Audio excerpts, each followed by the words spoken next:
इसीलिए बाबा साहब डॉक्टर अंबेडकर को भारत के संविधान का निर्माता कहा जाता है, भारत के संविधान का आर्किटेक्ट कहा जाता है, भारत के संविधान का पिता कहा जाता है।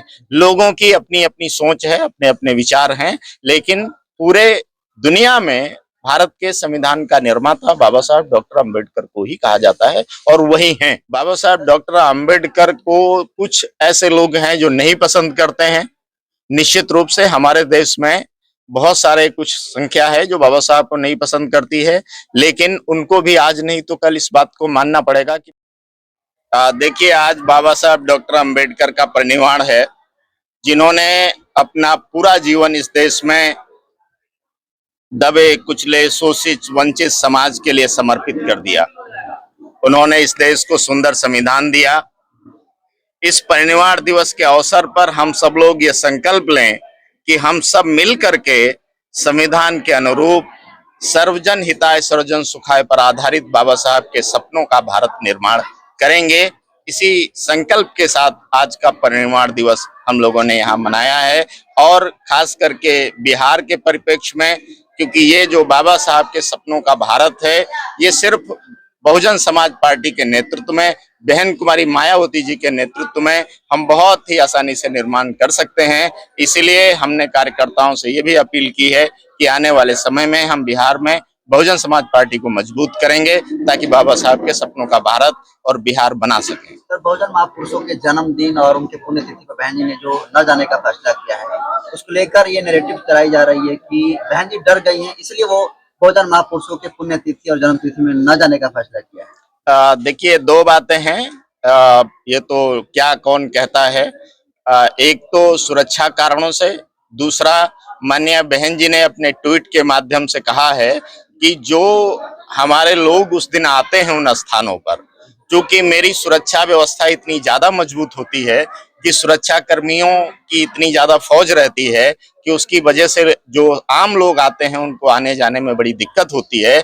मैं चाहती हूं कि मेरे समाज के लोग आसानी से ऐसे स्थानों पर पहुंच सकें और वो अपने महापुरुषों को श्रद्धासुमन अर्पित कर सकें। इसीलिए माननीय बहन जी ने अपना प्रोग्राम स्थगित किया हुआ है, वहां नहीं गई हैं। आज भी संविधान को लेकर लोग ये परसेप्शन सेट कर रहे हैं कि बी आर राव असली संविधान के रचयिता है। देखिए, संविधान सभा का जो निर्माण हुआ और उसके बाद संविधान बनाने के लिए जो ड्राफ्टिंग कमेटी बनी, उस ड्राफ्टिंग कमेटी के चेयरमैन बाबा साहब डॉक्टर अंबेडकर थे। इसीलिए बाबा साहब डॉक्टर अंबेडकर को भारत के संविधान का निर्माता कहा जाता है, भारत के संविधान का आर्किटेक्ट कहा जाता है, भारत के संविधान का पिता कहा जाता है।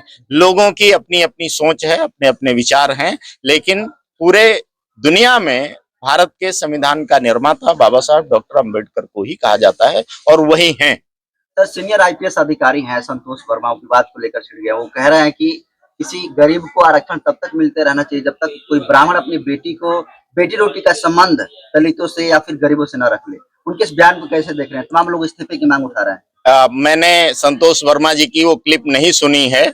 जहां तक मैं समझ पा रहा हूं, उन्होंने कहा होगा कि जब तक समाज समान ना हो जाए तब तक आरक्षण जारी रहना चाहिए, ऐसा कुछ कहने की कोशिश की होगी, हो सकता है। हाँ, समान हो जाएगा तभी तो बेटी रोटी का रिश्ता हो जाएगा। जहां पर समाज समान है शैक्षिक रूप से, आर्थिक रूप से, वहां देश भर में ये रिश्ते हो रहे हैं, इसमें कोई बड़ी बात नहीं है।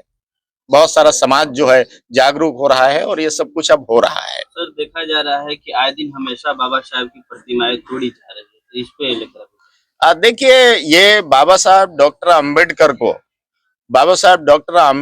को कुछ ऐसे लोग हैं जो नहीं पसंद करते हैं। निश्चित रूप से हमारे देश में बहुत सारे कुछ संख्या है जो बाबा साहब को नहीं पसंद करती है, लेकिन उनको भी आज नहीं तो कल इस बात को मानना पड़ेगा कि बाबा साहब डॉक्टर अंबेडकर का जब आए इस दुनिया में, हमारे देश में, और संविधान आया है, उसके बाद उनकी भी प्रोग्रेस हुई है जो मूर्ति तोड़ रहे हैं। नहीं तो शायद 1950 के पहले उनके पूर्वज भी अनपढ़ ही होंगे। सर, भाजपा ने 181 सीटों पर प्रत्याशी उतारा था, कहाँ कमी रह गया कि सिर्फ एक ही सीट निकल पाया? देखिए, इस बार का जो चुनाव था, उसका जो चुनाव का माहौल था, जो बड़ी बड़ी पार्टियां थी वो धराशायी हो गई। बहुजन समाज पार्टी तो फिर भी बढ़ी है। बहुजन समाज पार्टी पिछले चुनाव में 6 साढ़े 6 लाख वोट था, अभी 8 साढ़े 8 लाख वोट आया है। और एक प्रत्याशी हमारा पिछले चुनाव में भी जीता था, इस चुनाव में भी हमने एक जगह पर जीत दायर की है, जबकि दूसरी पार्टियां तो जितने विधायक थे उनके उससे बहुत ज्यादा नीचे आ गए हैं। लेकिन निश्चित रूप से बहुजन समाज पार्टी इस पर लगातार हम बैठकें कर रहे हैं जिलों में, और उन कारणों का पता लगा रहे हैं, जो कमियां रह गई हैं उनको आने वाले समय में हम सही करके अगले चुनाव में अच्छा परफॉर्मेंस करेंगे।